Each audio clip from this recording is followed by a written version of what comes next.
salmos. Ya le voy a decir cuál es el 32. Como yo estoy.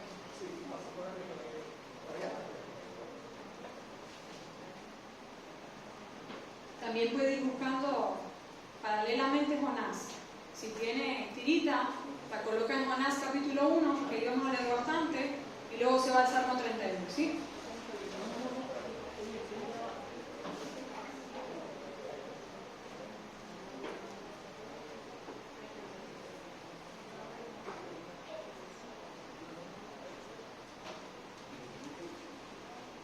¿Ya tenemos el Salmo 32? Ok, vamos a leer los versículos 8 y 9. Dice así, muy conocido, me imagino que la mayoría se lo sabe de memoria. Te haré entender y te enseñaré el camino en que debes andar. Sobre ti fijaré mis ojos. No seáis como el caballo o como el mulo sin entendimiento, que han de ser sujetados con cabestro y con freno, porque si no, no se acercan a ti. Ok, quiero comenzar haciéndole unas preguntitas. Y como siempre usted las va a meditar ahí, lógicamente me va a responder en voz alta. Dos preguntas. Número 1. ¿Cuántas veces usted se ha acercado al Señor para hacerle la siguiente petición? Señor, bendice lo que estoy haciendo. Muchas veces, ¿verdad? Por ejemplo, Señor, bendice mi negocio, Señor, bendice mi relación, bendice esta decisión que estoy tomando, este trámite que estoy haciendo, etcétera, ¿verdad? Ahora, ¿cuántas veces, y esta es la otra pregunta, quédese con esta en la mente, ¿cuántas veces usted se ha acercado al Señor para hacerle esta petición? Señor, muéstrame qué debería estar haciendo. O Señor, muéstrame qué debo hacer con respecto a este negocio, a esta relación, a esta decisión, a este trámite, etc. ¿Verdad que hacemos más la primera que la segunda? Sean honestos conmigo. En otras palabras, pedimos más por la bendición que por la voluntad. Pedimos más porque Dios bendiga lo que estamos haciendo que para que Dios nos muestre qué es lo que debemos estar haciendo. Y le cuento que aquí nos estamos equivocando. ¿Por qué? Ambas peticiones deberían ser correspondientes. ¿Cómo así? Tanto como yo pido conocer la voluntad de Dios, yo puedo pedir, esperar y aún demandar la bendición de Dios. ¿Por qué? Porque yo estoy viviendo en su voluntad. Y su voluntad, escuche bien, es lo único que Dios ha de bendecir. Lo único.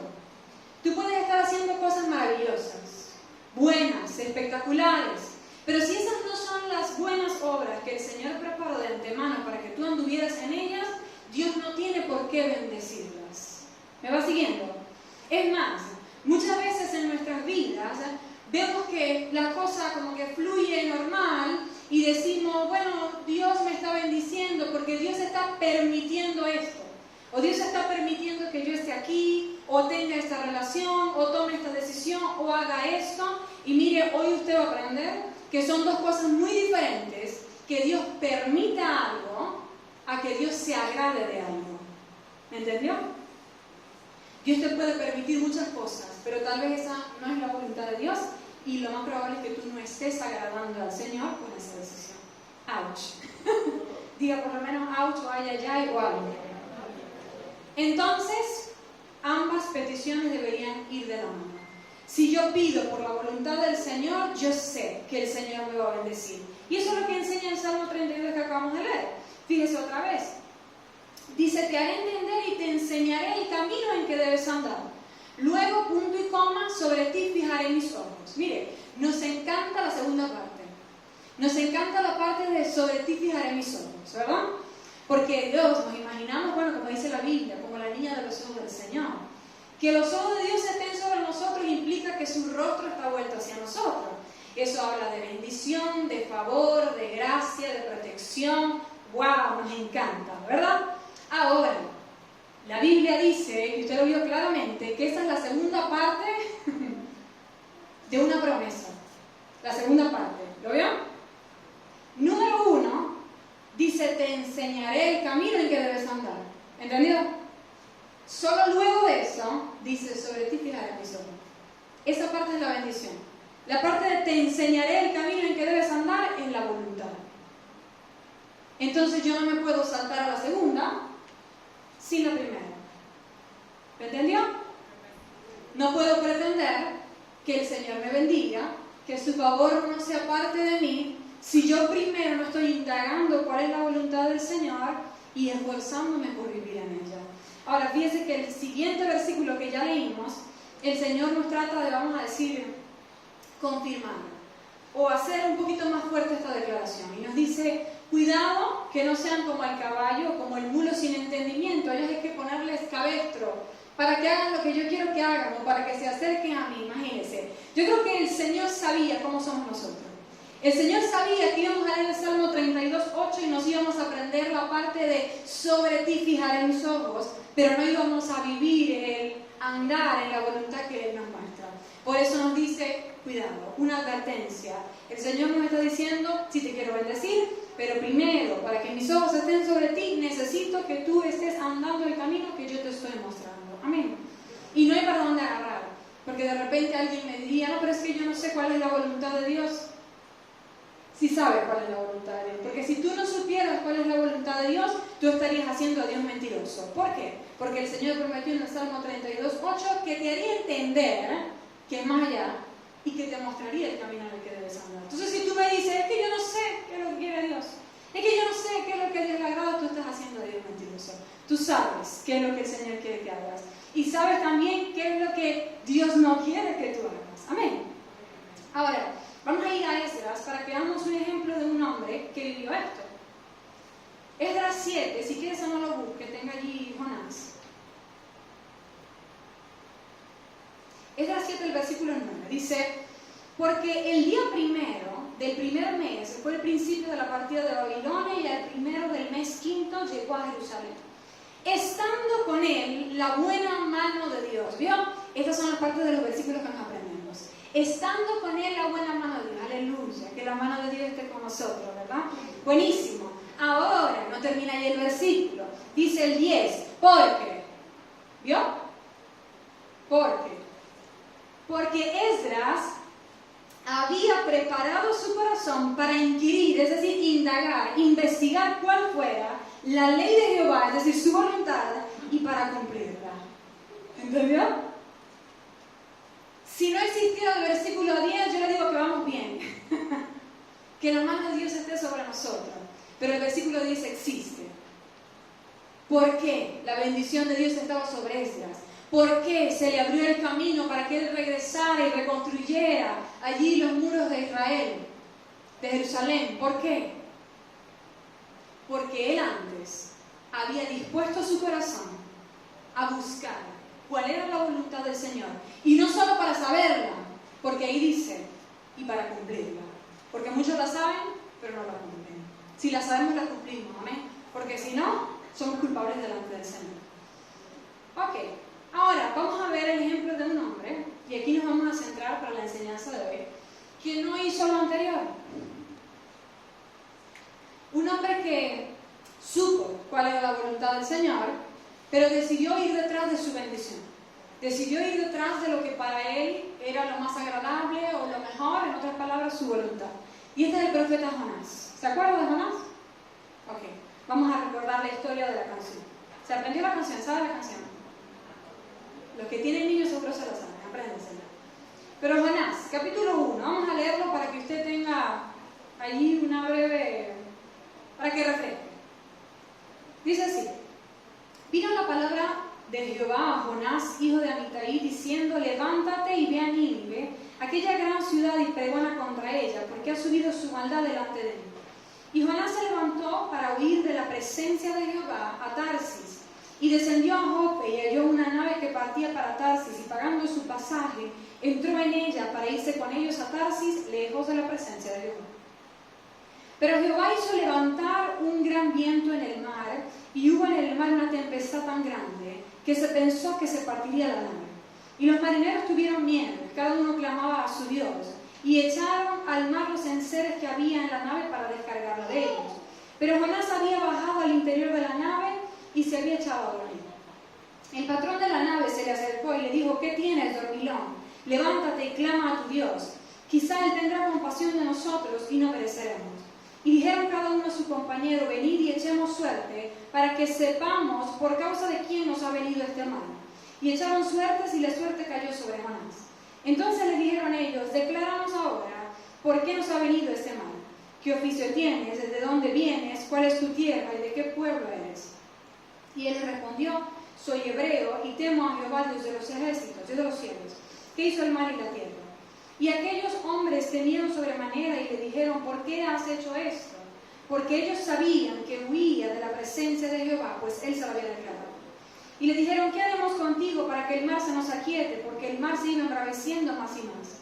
Él les respondió, tomadme y echadme al mar, y el mar se os aquietará, porque yo sé que por mi causa ha venido esa gran tempestad sobre vosotros.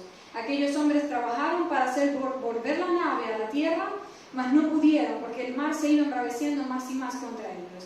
Entonces clamaron a Jehová y dijeron, te rogamos ahora, Jehová, que no perezcamos nosotros por la vida de este hombre, ni pongas sobre nosotros la sangre inocente, porque tú, Jehová, has hecho como has querido. Y tomaron a Jonás y lo echaron al mar, y el mar se aquietó de su furor. Y temieron aquellos hombres a Jehová con gran temor, y ofrecieron sacrificio a Jehová e hicieron votos. Pero Jehová tenía preparado un gran pez que tragase a Jonás, y estuvo Jonás en el vientre del pez 3 días y 3 noches. Ok. Jonás era un profeta, hermano. Un hombre usado por el Señor. Un hombre en quien Dios confiaba, en quien se movía el Espíritu de Dios. Pero el Señor le dio una encomienda. El Señor le dictó cuál era el horizonte de su voluntad para él en ese momento. Y la voluntad de Dios se encontraba en Nínive, una ciudad o la capital asiria. Ahora, aquí vemos ya la primera enseñanza. Y es que existe un conflicto. Siempre ha existido desde que caímos y existirá hasta que el Señor venga por nosotros, un conflicto entre su voluntad y la nuestra. Siempre su voluntad será bastante diferente a la nuestra. Y es allí cuando tenemos que tomar una decisión. ¿Qué pasaba?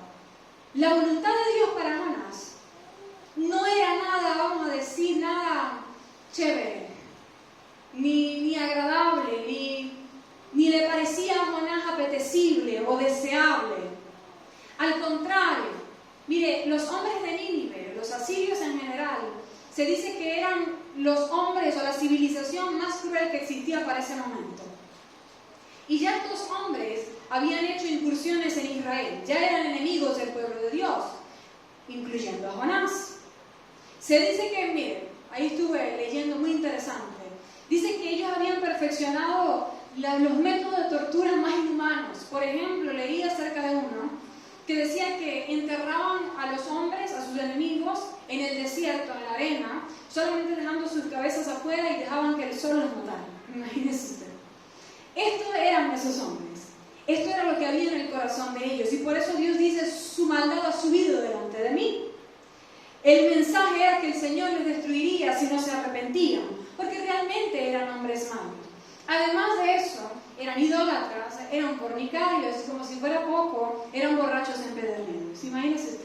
O sea, esa era la gente a la que Jonás menos le quería ir a predicar. ¿Me están entendiendo?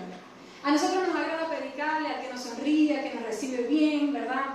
Me acuerdo en mis tiempos nos daban café, nos recibían con cepillado, ¿verdad?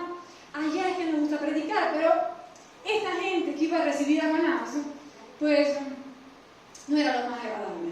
Es más, probablemente Jonás ya tuviera algo en su corazón en contra de estas personas, porque ya habían venido en contra de Israel. Tal vez ya Jonás había vivido de primera mano lo que ellos hacían, o había escuchado de los suyos, de su familia, de sus cercanos, lo que les habían hecho, el daño. Dice que cuando ellos iban a las ciudades mataban a todos los hombres, a todos los niños, violaban a las mujeres y se las llevaban. Y eso enfrente de los padres, de los niños. ¿Me está entendiendo? Tal vez él ya había escuchado esto, ya lo había vivido. Él no quería que esta gente se salvara. ¿Me va siguiendo? Él dice más adelante al Señor, yo sabía que tú los ibas a perdonar, por eso no quería ir. Jonás no quería que esta gente se arrepintiera y se salvara. ¿Va siguiéndome? La voluntad de Dios era completamente diferente a la voluntad de Jonás. ¿Por qué? Por su naturaleza caída. Ahora mire, Jonás ante esto sabe cuál es la voluntad de Dios claramente, pero él toma una decisión. Y lamentablemente fue una decisión contraria a la voluntad del Señor. Dice la palabra que él decide ir a Tarsis. ¿Por qué a Tarsis? Se dice que Nínive, esto es cierto, es geografía. Nínive estaba al este de Israel, o está al este de Israel. Al contrario, Tarsis estaba en ese tiempo a lo más oeste que se conocía. Es más, cuando se hablaba de Tarsis, se hablaba de los confines de la tierra. Era lo último que se había descubierto, se conocía. ¿Me está entendiendo? ¿Qué significa esto? Eso es tremendo. La voluntad de Dios le decía a Jonás, debes ir al este de Israel. Y la voluntad de Jonás decía, debo ir a lo más oeste que yo conozca. ¿A quién se parecerá? Muchas veces se parece a nosotros, ¿verdad? La voluntad del Señor dicta en una dirección, pero nuestros corazones corren y aman el lado exactamente contrario. He allí el conflicto entre la voluntad de Dios y la voluntad del hombre. Pero ¿sabe qué? Cuando esto nos pasa, cuando en nuestras vidas el Señor nos habla, nos dice, esta es mi voluntad, esto es lo que quiero que hagas, esto es lo que quiero que dejes de hacer, y resulta que nos duele, porque nos confronta, no nos agrada, no nos parece deseable ni apetecible, es allí el momento en el que tenemos la oportunidad de poner en práctica la palabra cuando dice, toma tu cruz y sígueme. Hablamos tanto de tomar la cruz, pero en estos momentos en los que no queremos obedecer al Señor, es cuando realmente toca llevar la cruz, la dolorosa, la que incomoda, la que no queremos llevar. Pero sin esa cruz no hay forma de seguirla. ¿Se acuerda que le enseñé? Bueno, ya lo he dicho varias veces, que la cruz representa cualquier estado de obediencia, sobre todo esos dolorosos, esos incómodos. Entonces, cuando esto nos pasa, es como si el Señor estuviera disponiendo el escenario para darte la oportunidad a ti de que tú le demuestres a Él, al cielo, a la tierra y a todos los que están a tu alrededor, a quién realmente amas. Si realmente lo amas más a Él, o te sigues amando más a ti mismo. Es la oportunidad para que tú te des cuenta si realmente has muerto tu yo a la vieja naturaleza, o tú pensaste que estaba muerta y dices, uy, resucitó, aquí está. No resucitó, nunca murió. Estas son esas oportunidades en las que nos damos cuenta, porque mientras todo es cómodo, mientras el Señor no nos demanda, pues todos somos los perfectos, aleluya. Pero cuando llega, vamos a decir, la bifurcación de caminos, uno es el del Señor, pero no nos agrada, y el otro es el nuestro, y nos parece apetecible, allí entonces tenemos la oportunidad de demostrar si lo amamos más a Él o nos amamos más a nosotros. Amén. Ahora, Jonás tomó una decisión clara. Él se determinó. Lamentablemente, hermano, a mí me impacta porque Jonás era un profeta grandemente utilizado por el Señor, y eso pues nos quiere decir a nosotros que no importa quiénes seamos, lo más probable es que una que otra vez vayamos corriendo detrás de nuestra voluntad, así que por algo el Señor nos habla con tiempo. Amén. Ok.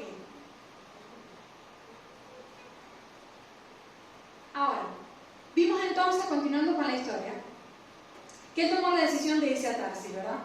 Ahora, para llegar a Tarsis, él debía llegar primero a Jope, ¿se acuerdan? Ahí lo acabamos de leer. Entonces, él va, esto es impactante, él llega a Jope, habiéndose determinado ir hacia su voluntad, no hacia la de Dios, llega allí y de repente ve un navío que dice a Tarsis. Preparado, dispuesto, yo me lo imagino divino, bello, como el de la televisión, ¿verdad? Y los marineros trabajando, ya salimos, el pasaje barato. ¿Qué pasa? Jonás dice, esto no puede ser una casualidad.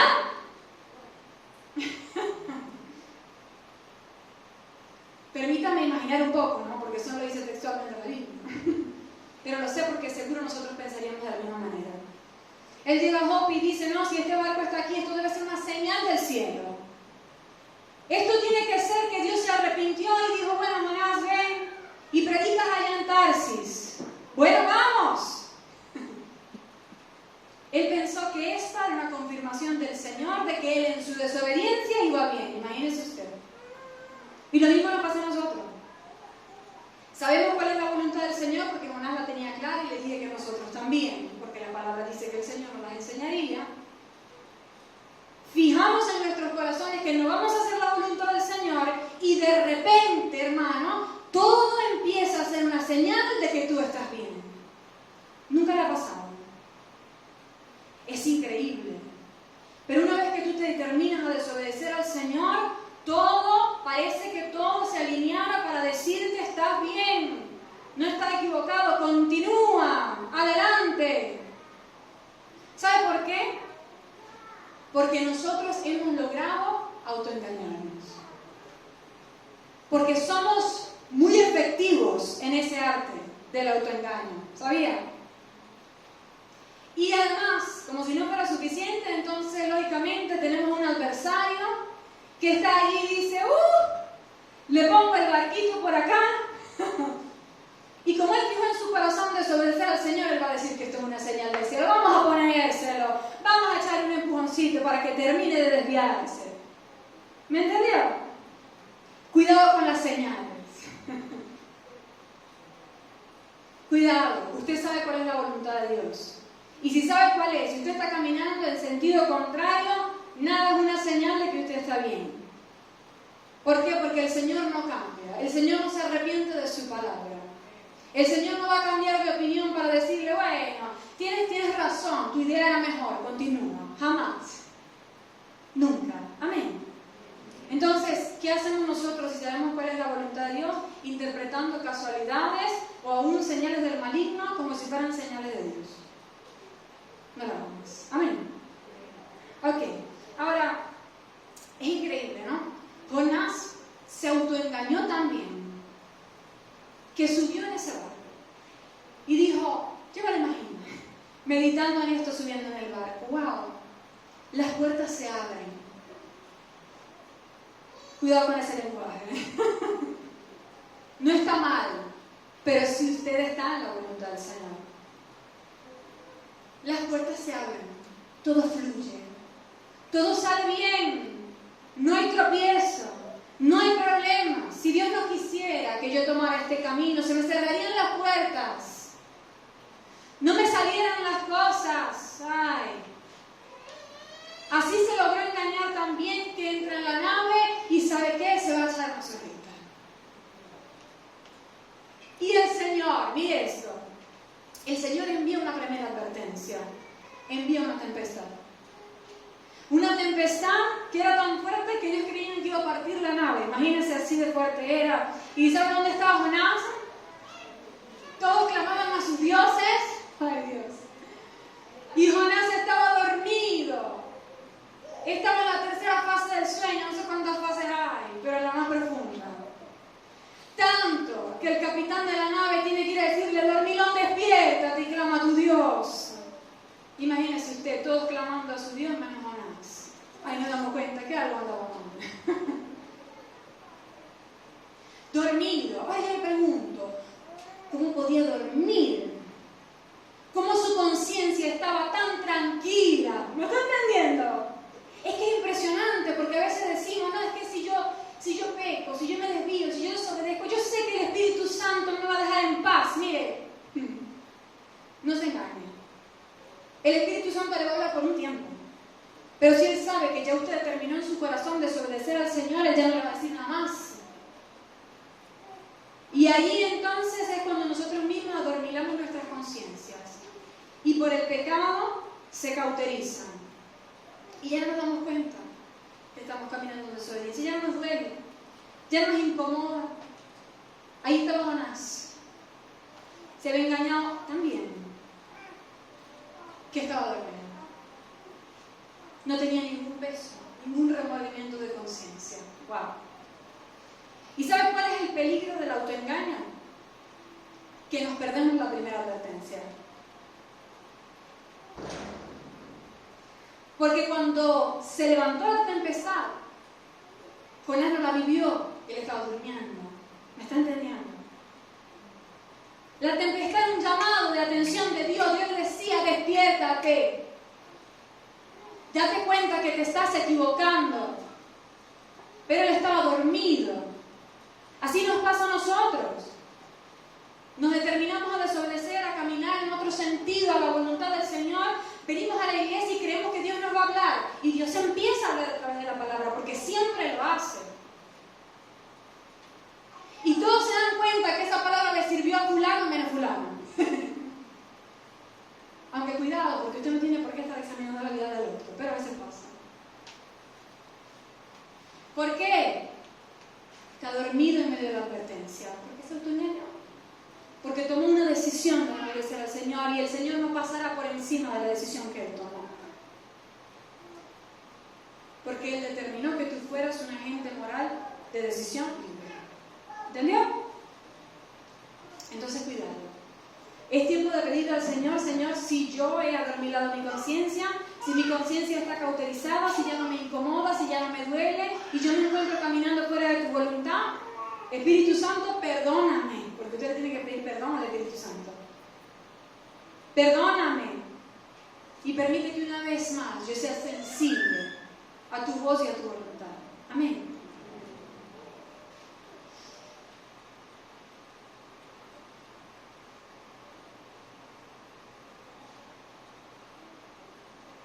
Ok, ahora, en el mismo versículo 3, no hemos pasado al versículo 3. En el mismo versículo 3, allí que nos muestra la decisión de Jonás, cuando él dice, no voy a ir a Nínive, sino que voy a ir a Tarsis.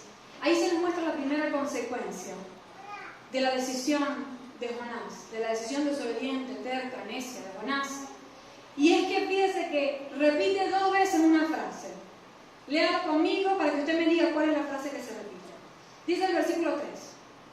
Jonás se levantó para huir de la presencia de Jehová a Tarsis y descendió a Jope y halló una nave que partía para Tarsis y pagando su pasaje entró en ella para irse con ellos a Tarsis, lejos de la presencia de Jehová.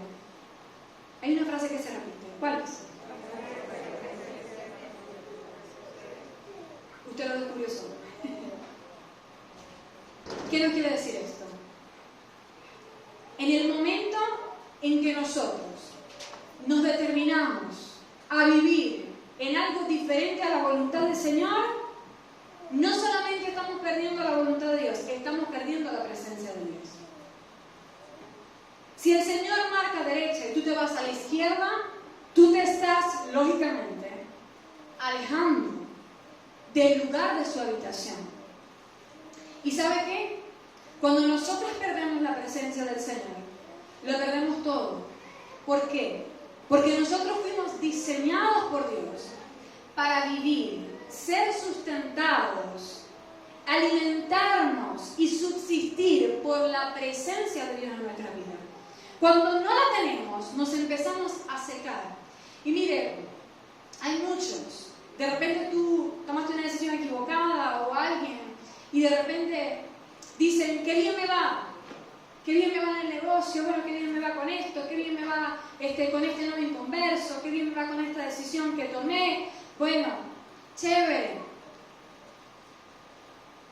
qué bien te va, sí, pero te pregunto, ¿habrá valido la pena canjear la presencia del Señor por esto? Al final todos se dan cuenta que no. ¿Por qué? Porque al final todos se encuentran en su casa, con todo, pero se dan cuenta que algo falta en su corazón. Eso es la presencia del Señor. Yo pensaba cómo ilustrarlo, cómo hacer para que lo entendamos. El Señor me traía la figura de los niños. El Espíritu Santo a veces se comporta así.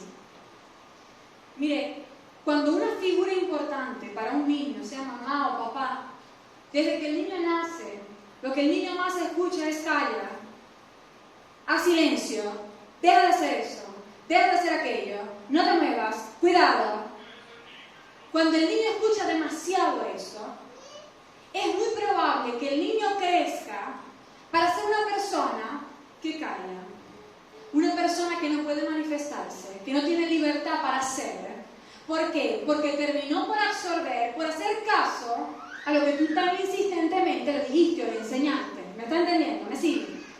Ahora, con el Espíritu Santo pasa lo mismo. El Espíritu Santo está dentro de nosotros y Él es quien nos hace conocer el corazón del Padre, dice la palabra, por ende, nos muestra la voluntad de Dios. Y la hace vivir, la hace latente en nosotros. Él es quien nos dice, esta es la voluntad de Dios. Para acá sí, para acá no. Así que Él está hablando constantemente, trabajando constantemente en nuestras vidas, para que andemos como el Señor quiere que andamos. Pero, muchos de nosotros, porque nuestra voluntad dicta algo diferente, empezamos poco a poco a decirle al Espíritu Santo, a silencio. No quiero escuchar eso. Esto no lo quiero escuchar. Calla. Deja de hacer aquello. Entonces, ¿qué pasa? Como ya le dije, el Espíritu Santo insistirá por un tiempo. Pero llegará el momento en que el Espíritu Santo dejará de insistir y ciertamente hará lo que tú le dijiste que hiciera, callarse. Entonces dejará de moverse como Él quisiera moverse. Entonces se apagará. Entonces la presencia del Señor será cada vez más tenue en nosotros. Haremos las cosas, pero no tendrán sentido. Alcanzaremos cosas, pero no nos sentiremos satisfechos. ¿Por qué? Porque fuimos diseñados para ser llenos de la presencia del Señor. Entonces la decisión que tú estás tomando hoy parece ser agradable, ¿verdad? Porque tu voluntad siempre es lo más agradable para ti, o parece ser. Pero te pregunto nuevamente, ¿vale la pena que cambies, que renuncies a presencia del Señor por esta agradable decisión que hoy estás tomando? ¿O será mejor que tomes la decisión de tomar la cruz, de ir en la dirección que el Señor te dicta, aunque sea más difícil, más desafiante o más incómoda, pero el Señor te diga, aquí te premio con mi presencia? ¿Cuál será mejor?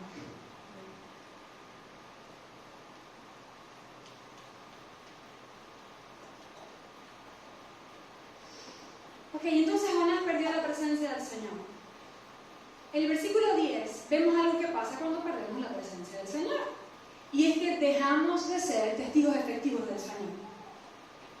Es impresionante que nosotros podemos comparar lo que vivió Jonás ahí en el barco cuando se levantó la tempestad y lo que vivió Pablo. ¿Se acuerdan? Que Pablo vivió una situación muy similar en el naufragio, cuando estaba siendo llevado a ser encarcelado. ¿Se acuerdan? Una situación muy similar, una tempestad que se levantó. Ahora, Pablo, en esa ocasión, dice la palabra que él logró ser un testigo efectivo del Señor porque él predicó. Y toda esa gente que estaba deprimida al punto de morir, al final termina creyendo en el Señor. Así deberíamos ser nosotros. Pero, ¿por qué Pablo logró hacer esto? Porque Pablo tenía la presencia del Señor. ¿Y sabe por qué tenía la presencia del Señor? Porque él estaba en ese barco. Ese barco era la voluntad de Dios para Pablo en ese tiempo. Y sabe, ese barco no iba a un lugar agradable. ¿Me está entendiendo? Porque Pablo estaba siendo transportado con otros reos. Y de ahí a la cárcel, y de la cárcel a la muerte. Y Pablo lo sabía. Pero él estaba allí. Porque allí, ese era el lugar que la dirección de Dios, que la voluntad de Dios le dictaba. Por eso, él tenía la presencia del Señor. Y por eso él logró que toda esa gente se convirtiera. ¡Wow! A veces nosotros queremos ser testigos efectivos de Dios en nuestra familia, con nuestros vecinos, en el colegio, donde estamos. Pero parece que no brillamos.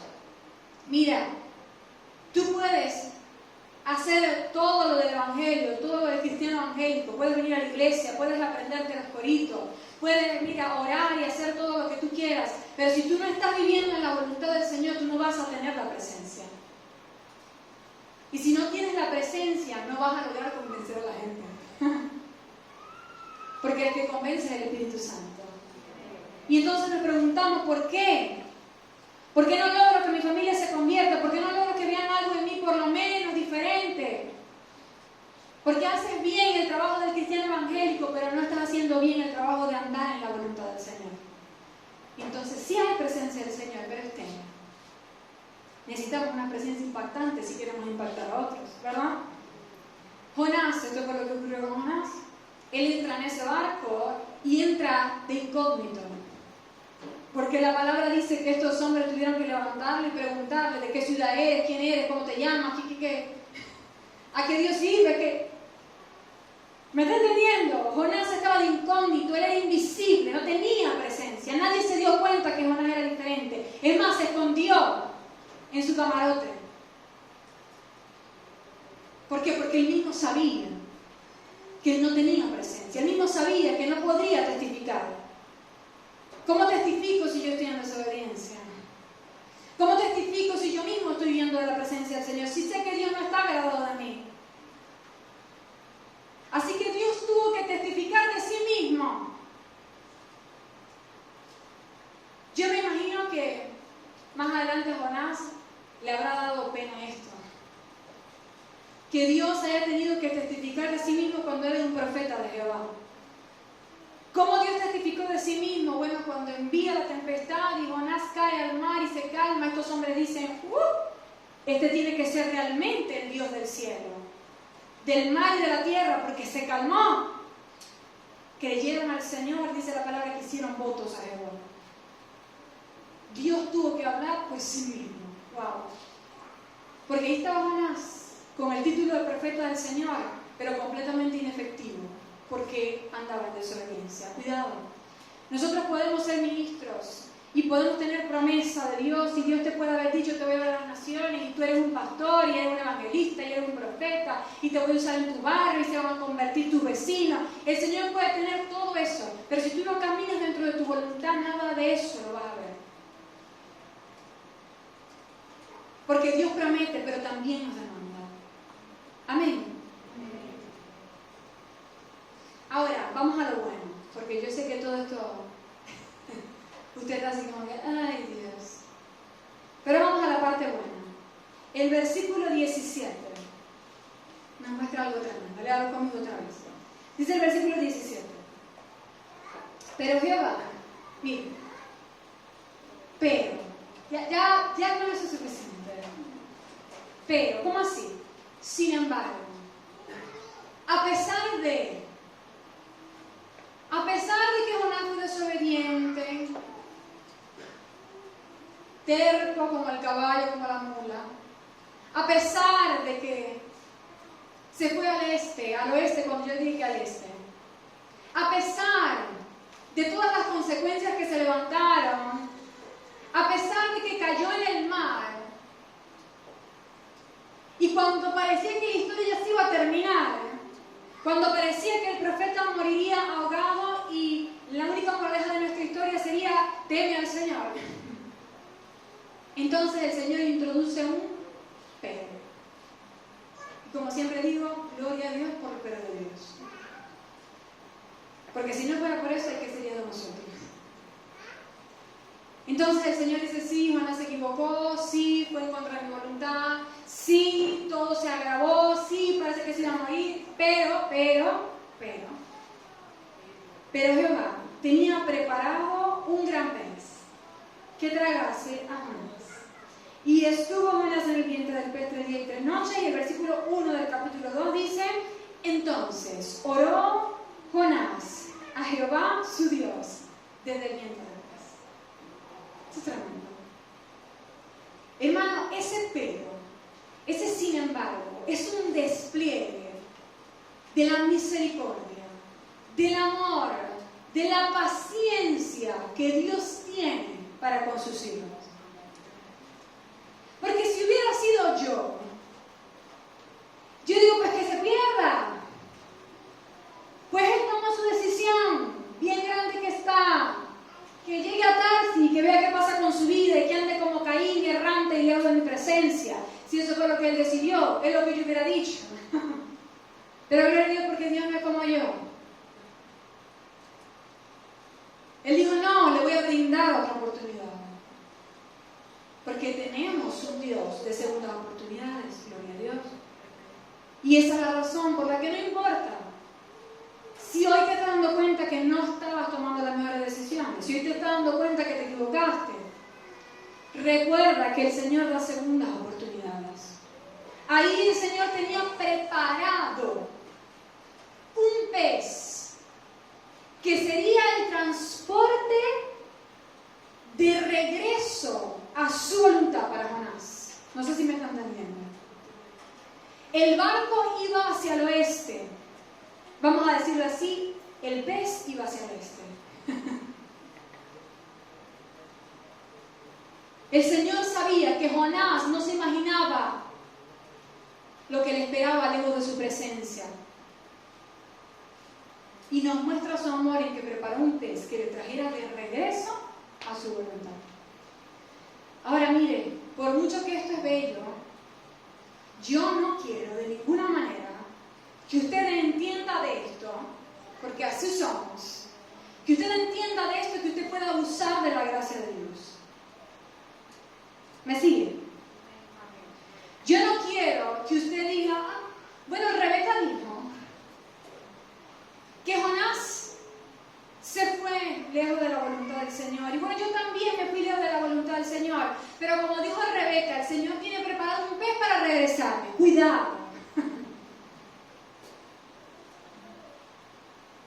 No podemos abusar de la gracia de Dios. Es más, recuerde la palabra. Cuando dice Romanos, mire que a Pablo le acusaban de tener esta mentalidad. Entonces él dice que diremos, hagamos males para que nos vengan bienes. ¿Se acuerdan? Y luego dice, la condenación de los tales es justa. Es decir, quien dice, no importa cómo yo me conduzca, Dios es misericordioso, me va a perdonar, me va a regresar a su voluntad, dice la palabra que su condenación es justa. Ese no es el pensamiento de los creyentes, ese es el pensamiento de los impíos. Y si usted piensa de esa manera, le invito a que reconsidere su salvación. Si usted piensa que usted puede pecar y usted puede irse lejos de la voluntad del Señor, que no importa, que Dios le va a perdonar el día de mañana, cuidado. Porque esa no es la mentalidad de alguien que ha nacido de nuevo. Entonces no le estoy invitando a que usted abuse de la gracia de Dios. Y diga, no importa cómo yo actúo hoy, mañana Dios me va a regresar. No. Yo quisiera, es mi anhelo, que usted diga hoy, porque yo amo al Señor, así de sencillo, porque no hay otra razón. Porque yo amo al Señor, decido que no voy a esperar el pez, que no voy a esperar el taxi, sino que voy a usar mis propias piernas para dirigirme hacia la voluntad que el Señor me está marcando. Amén. Porque la palabra dice que los que aman al Señor hacen lo que le dice. Si nosotros no hacemos lo que el Señor nos dice, nuestro amor no es tal. Entonces, su motivación para obedecer al Señor, para ir acorde a su voluntad, aunque le sea dolorosa, debe ser que usted ama a Dios. Pero si eso no es suficiente, y porque sé que a veces esto no nos es suficiente, le daré otra razón. Yo se lo presento como algo lindo. El pez, el transporte de regreso a la voluntad de Dios, qué bueno. Pero ¿sabe qué? Ese transporte, aunque efectivo, no es nada agradable. ¿Me entendió? Porque note que el Señor no preparó una lancha.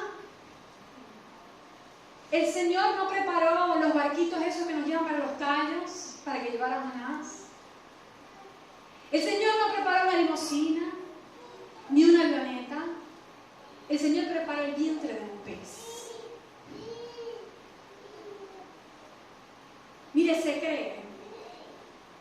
Esta es la opinión con la que yo concuerdo. Hay muchos que opinan diferente. Usted dirá cuál es su postura. Pero se cree que Jonás no estaba vivo dentro del pez. No porque Dios no lo pudiera mantener con vida. Es más, ya se han visto, se ha escuchado de casos de hombres que vivieron dentro de las ballenas por un tiempo y sobrevivieron. Si no fuera posible, igual Dios lo podría hacer. Pero hay otras razones. En Mateo 20, el Señor citó la experiencia de Jonás como un símbolo, una referencia a su propia muerte y resurrección. Así como Jonás estuvo dentro del vientre del pez por 3 días y 3 noches, el Hijo del Hombre estará en el vientre de la tierra, en el centro de la tierra, 3 días y 3 noches. Entonces, si el Señor hace referencia a lo que experimentó Jonás como la muerte, pues yo, en mi opinión, yo diría que Jonás estaba muerto dentro del pez. ¿Cuál fue el milagro? No que Dios lo mantuviera vivo, el milagro fue que Dios lo resucitó al tercer día. En el capítulo 2, usted lo va a leer en su casa, Jonás ora. Y se cree que Jonás estaba orando mientras era engullido por el pez. Es decir, cuando estaba siendo transferido de su boca hacia su estómago y aún no había perdido el conocimiento. Y es lo que tiene sentido, porque a veces nosotros escuchamos la canción o la historia y nos parece que Jonás entró en el pez, ¿verdad? Y estaba allí sentado en la lengua del pez, no sé, y esperó 1 o 2 días y dijo, bueno, ¿será que oro ahora? Ya han pasado 2 días, voy a orar, a ver. Nosotros no hacemos eso cuando estamos en situaciones apremiantes como esta, ¿verdad? Cuando algo grave está pasando en su vida, en su casa, usted dice, voy a esperar unos 2 días y medio, 3, y entonces voy a orar, ¿verdad que no? Usted ve la situación que viene y empieza a clamar. Eso fue lo que pasó con Jonás. Se vio que el pez le venía y dijo, ay, Dios mío, este es el momento. Y clamó al Señor. Y es impresionante esto, que usted lo lee en el capítulo 2 y se da cuenta que Jonás sabía que él iba a morir, pero también sabía que el Señor lo iba a resucitar. Es tremendo. Sabía que el Señor había escuchado su voz y que le levantaría. Y al final dice, por eso cumpliré lo que te prometí. Tremendo. Así somos nosotros. Estamos en la situación más apremiante y ahí es cuando empezamos a hacer votos, ¿verdad? Y ahí es cuando empezamos a prometer al Señor, Dios, si tú me sacas de esta, yo te prometo. Está bien que le prometa siempre y cuando cumpla lo que le estás prometiendo. Entonces se dice que Jonás estaba muerto. Bueno, estuviera muerto o estuviera vivo, lo que le quiero decir, la enseñanza es la misma. El vientre del pez no era un lugar agradable. Tenga por seguro que ahí no pasó la hermosa para decirle, ¿quiere refresco, jugo, agua, con hielo, sin hielo? Tenga por seguro que eso no sucedió. Ni le dieron almohada, ni le pasaron la cobija. ¿Me están entendiendo? No espere entonces que venga el pez por usted. No espere ni siquiera que se levante la tempestad. Atienda a la primera. Amén. Es el anhelo del Señor. Ahora yo le digo esto, por si nosotros pudiéramos ser como aquellos sabios que ven al otro que se tropieza con la piedra y dicen, él se tropezó, no voy a ir por allí para no tropezarme con esa. O sea, no les es necesario tropezarse con la piedra para no equivocarse. Yo les digo esto por si usted pudiera ver el caso de Jonás y dijera, no me voy a tropezar con esa piedra, yo sí voy a obedecer. Pero yo sé que para la mayoría de nosotros la tempestad y muchas veces el pez es necesario. Pero ¿sabe qué? Cuando se encuentra la tempestad,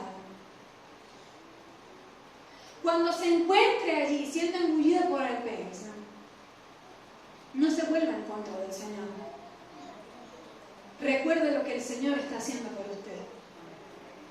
Recuerde el favor, la misericordia y la paciencia que el Señor le está demostrando con ese transporte de regreso a su presencia. El Señor conoce su corazón. Y Él sabe hoy si usted está disponiéndose para obedecerle. Y si había preparado un pez ya, porque tal vez ya estaba preparado. Pero usted hoy al ver la tempestad dice, no, yo me regreso. Tal vez el Señor le diga al pez, ya no te necesito. Pero si es al contrario, tenga por seguro que iba a tener un pez preparado. Pero qué bueno sería que pudiéramos saltarnos esto. Ahora, siempre mejor es que pasemos, que atravesamos lo que sea necesario si viene de la mano de Dios, porque eso nos regresará a su presencia. Y mejor nos es regresar así, incómodos, dolidos, cojos, como la abeja, al redil y a su presencia que permanecer errantes sin el Señor. Seamos, hermanos, siempre como Abraham. Abraham escuchó del Señor una vez, la primera vez, sal de tu tierra y de tu parentela, y él salió. Él escuchó, conoció la voluntad del Señor y decidió ir hacia ella, aunque no le era cómodo. Dejar a los suyos y vivir en una tierra que no le pertenecía, prácticamente acampando. ¿Usted cree que eso es cómodo? No, y él sabía lo que le esperaba, pero él sabía que esa era la voluntad del Señor. Seamos como Abraham y no como Lot. Lot escuchó lo mismo: sal de tu tierra, sal de Sodoma y Gomorra porque la voy a destruir. Pero lamentablemente el Señor tuvo que enviar ángeles a Sodoma y Gomorra para que escoltaran a Lot y a su familia fuera de la ciudad, porque Dios sabía que si Dios no le envió escolta, lo más probable es que Lot se hubiera quedado allí. Así que envió ángeles que prácticamente le arrastraran fuera, le arrastraran a la voluntad del Señor por su misericordia, por la compasión de Dios. Pero sabe, le cuento, no deje que Dios tenga que arrastrarle. No permita que este momento tenga que llegar. ¿Sabe por qué? Porque ciertamente Lot se salvó, Lot no pereció, pero no sin pérdida. Él salió de la ciudad, pero no sin sufrir pérdida. Por ejemplo, su familia. No esperemos sufrir pérdida para ir a donde la voluntad del Señor nos dicta. Amén. Ahora, termino con esto, hermano. No piense que esta palabra es para el nuevo, para el que no tiene ministerio, para el que Dios no le habla, para el que no tiene 15 años en el Evangelio como yo, para el nuevo creyente. Porque como le dije al principio, Jonás no era ningún nuevo creyente. ¿Sí o no? Calculen la categoría en la que estaba Jonás. Que el Señor, mientras usaba a Pablo para que él predicara a algunos en las ciudades, y Pablo salía de la ciudad habiéndose convertido unos pocos, a Jonás decidió utilizarlo para que se convirtiera toda una ciudad. ¿Saben? En la Biblia no hay otro caso como este. La palabra dice que se convirtió desde el rey hasta el más pequeño. Y estamos hablando de una nación pagana. Dios usó a Jonás para esto. Lo envió para esto. Confió en él para que se salvara una ciudad de miles, porque dice que era grandísima esta ciudad. En esa categoría estaba Jonás. Y a veces nosotros decimos: es que mi Dios me usa. Es que yo tengo dones. Es que yo tengo llamado a profeta, a evangelista, a pastor, y creemos que eso nos hace exentos de caer. Si eso fuera así, el versículo de la palabra que dice que vigilemos de no caer, no importa lo firmes que estemos, no existiría. No estaría allí, pero está ahí por algo. Entonces no importa cuánto el Señor le use, cuánto usted conozca de la palabra, en qué ministerio esté, cuántos años tenga en el Evangelio, yo le invito hoy a que usted pueda preguntar al Espíritu Santo y pueda realmente meditar: Señor, ¿estoy yo viviendo dentro de tu voluntad? Y dependiendo de la respuesta que usted reciba, pues tome las acciones requeridas. Amén. Y recuerde que vale la pena, porque entonces los ojos del Señor estarán sobre usted. Amén. Oremos.